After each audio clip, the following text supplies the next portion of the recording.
Fade music.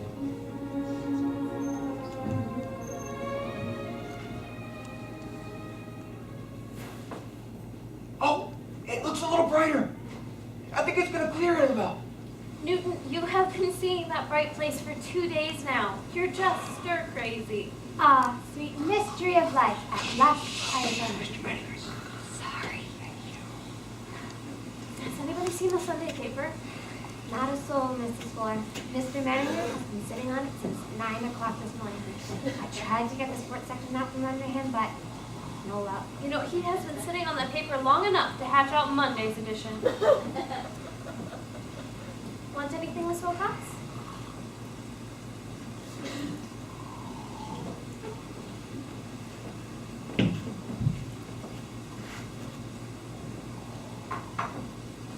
Want anything else, Mrs. Fuller? No, thank you, Hester. Well, if there's anything you need me to do, just ask.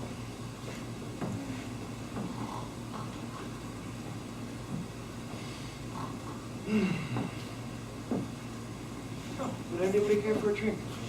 Sue? Miss Wilcox? Say, where's our playmate this afternoon, the dead-end kid?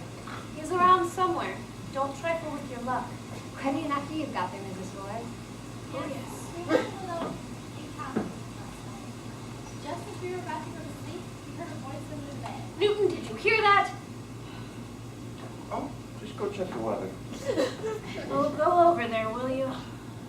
Oh, it looks a little brighter again.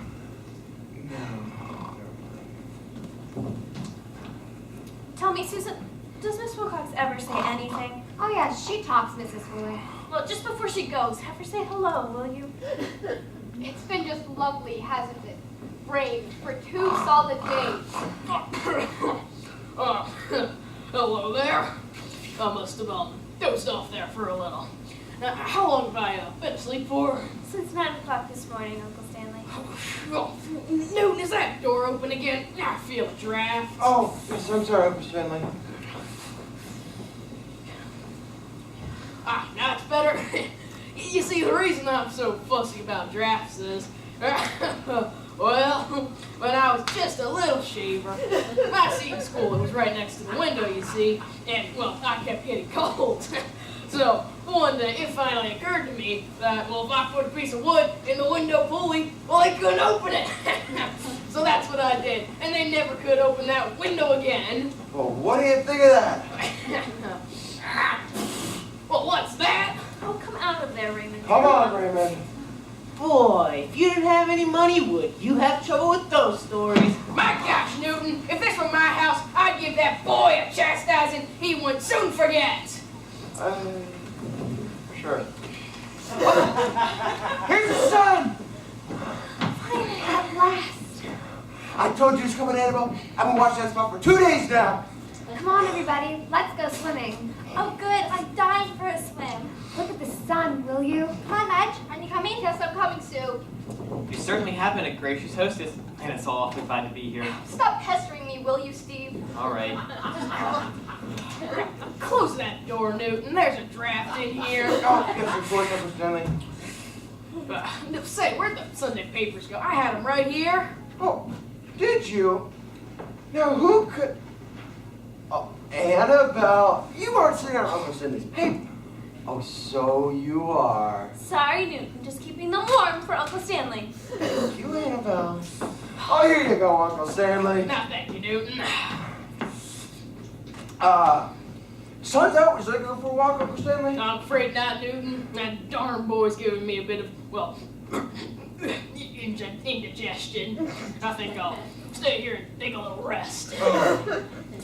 Oh, now, there was a fly in my room last night, Newton. Oh, well, now I hope those young people aren't going to be making a noise out there. Yeah. Well, these steps aren't very wide, are they? I hope that draft rushes up and hits him in the right place. What's the matter with you, Newton, anyhow? What's all this beautiful walk and talk with Uncle Stanley? Don't you get enough of him in here? More than you know. Miss Wilcox, hello. Just make it. whacking big bum. I didn't touch her. I never laid a hand on her. Stop that noise, why don't you? Don't you ever think of anybody except yourself. Now, you bull-faced you! Oh, dear. Good. Mr. Fuller, Mr. Fuller!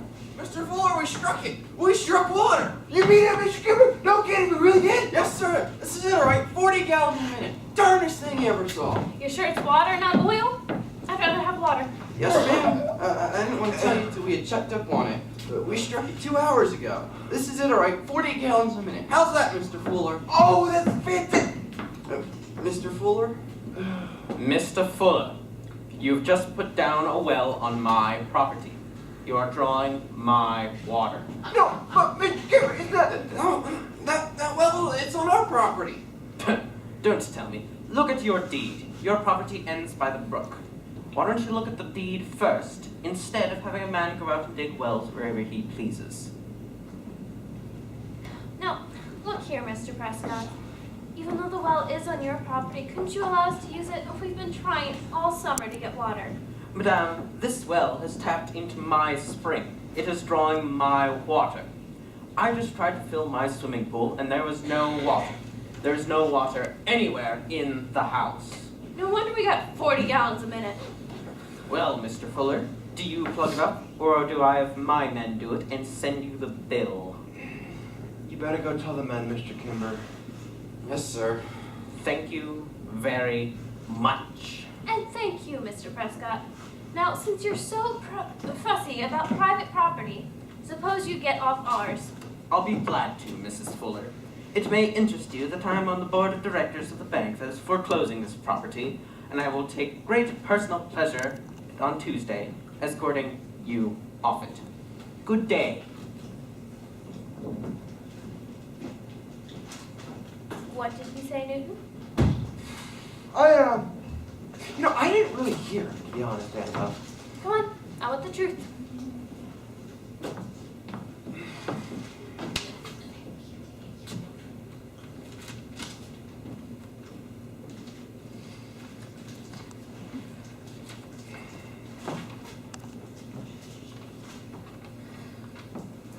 I'm sorry, Annabelle.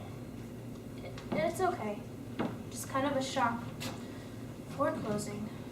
Yeah, I just don't understand. I had enough money in the beginning, but it just melted away.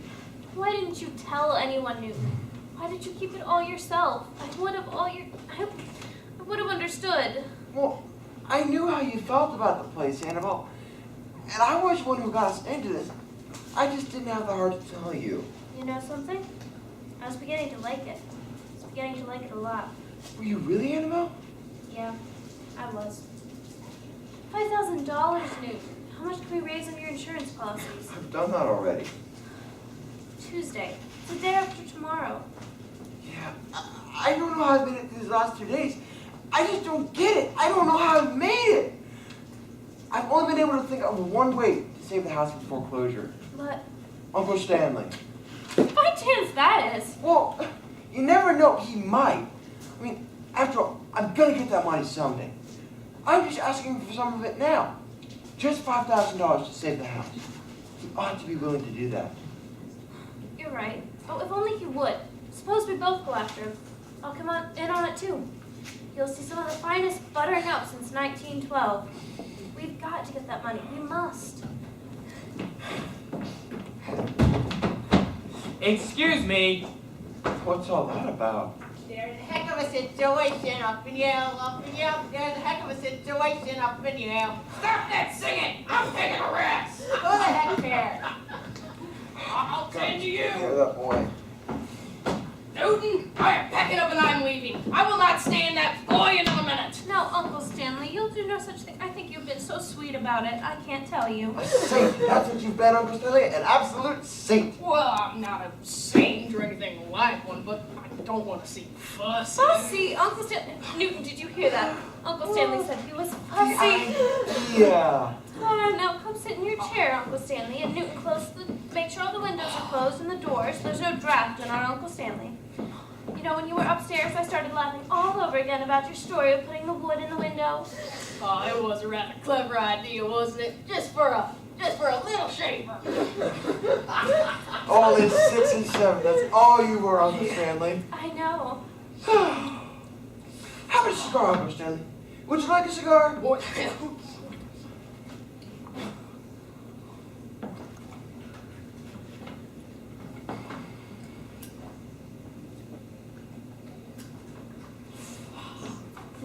Now, did you say roast duck for dinner, Annabelle? Oh, I certainly did. With chestnut stuffing. And dessert's a surprise. My surprise. You kind of like your old Uncle Stanley, don't you? Oh, Uncle Stanley. Oh, that skin. It's as smooth as a baby's. So it is.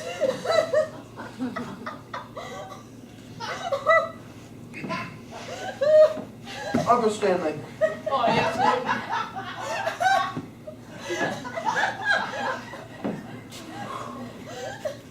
Uncle Stanley, there was a man in my office, I don't know, maybe 10 or 15 years ago. And, you see, he had an aunt that was going to leave him a significant amount of money. Now, I don't remember what it was or how it happened, but you see, this man, he got into a great deal of trouble. And finally, he had to come to his aunt and ask her for some of that money to help him. Well, she was a darn fool if she did that. Oh. No, Uncle Stanley, what Newton means is, well, Uncle Stanley, we're going to lose the house if we don't get $5,000 by tomorrow. Will you give it to us? $5,000? We wouldn't ask of you, Uncle Stanley, if we were absolutely desperate. But you see, We both thought if Newton could have that much of his inheritance now, it wouldn't be too much to ask. Uncle Stanley, Annabelle and I, we've never had anything of our own. And this house, it means a great deal to both of us. And I really think you should give us that money. Please, Uncle Stanley, it would just break Newton's heart to lose this place. I know it would. Well, that's all very well, Annabelle, but people shouldn't go about buying things they can't afford to pay for. Well, I know, Uncle Stanley. And maybe I shouldn't have. But you see, this house, it means a great deal to me. And that money also means a great deal to me. And neither should mean a great deal to you. And I really think you should do it, Uncle Stanley. Well, this is quite a shock to me, Newton. You know, I'm surprised at you. You're the first one of my nephews to ever ask me for money. And since you've gone ahead and done this thing without consulting me as a lesson to you, I've got to say, no. But, no, I'm not going to let you say no, Uncle Stanley. That money would mean more to me now than anything you might leave afterwards. I think if you don't give me that money, please say yes, Uncle Stanley. Newton, Annabelle, I'm going to tell you something. I haven't got a cent. What? What do you mean, Uncle Stanley? I haven't got a cent. I went broke back in 1929. Clean broke. You mean you haven't any money? Well, how can that be? You're my rich uncle. You always have been. The factory in Pittsburgh, Stanley J. Meniger, Ball Barrington Works. Now, we sent all our letters to you there. Well, yes, the factory's still there, but it's belonged to the bank since 1929. See, I get a check of $100 a month for the use of my name, and they send my mail on wherever I am. Now, you won't say anything about this to Aunt Julia, will you? But why did you do it all these years, Uncle Stanley? Why did you continue with this? Well, I'll tell you, Annabelle. You see, when I walked out of the broker's office that day, I didn't have a cent. And so I said to myself, you know what you're going to be for the rest of your life? You're going to be a poor relation. No more white meat, no more comfy chairs, no more Coronas. You see, I didn't like that one bit. So I said to myself, look, if you can keep them thinking you're rich, well, and you can have a wonderful life. Winters in Florida, springs in California, and summers in Maine with the rest of my nieces and nephews. You know, I was very pleased when you bought this place, Newton. It sort of filled in some open time. Now, wouldn't I have been a fool to give that all up, Annabelle? That is the dirtiest trick I have ever heard in all my life.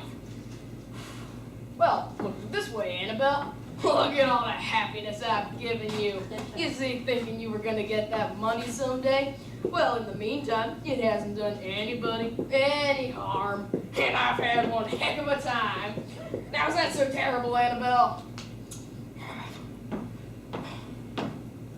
But $5,000, huh?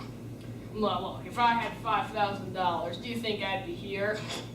I'd be over at the Stork Club. Well, that's that. Look, Mrs. Fuller, I have to get back to town. You wouldn't mind if I left before dinner, would you? Oh, Steve, is something wrong? No, nothing's wrong. It's just that, well, I have to get back to town and I might as well get started, so excuse me. Oh, Steve, stay for dinner, please. Do that for me. Well, if I stay, it'll only... Well, Mr. Fuller, it's happened. What happened? My fiance and your daughter, Mr. Fuller, are running away together. But, Madge, I saw her go upstairs. Then she must have gone out the back way, Mrs. Fuller, because at this moment she's sitting with Clayton with her suitcase all packed up at the Colonial Inn just across the Delaware. I knew this would happen. I knew it. Do you think we can still catch the Mrs. Leslie? Yes, I think so. I came as fast as I could. Newton. I'm so sorry. I know how to handle this. For goodness sakes, Mr. Fuller. We're crossing the Delaware too. Come out! Lights up, blackout, and music up.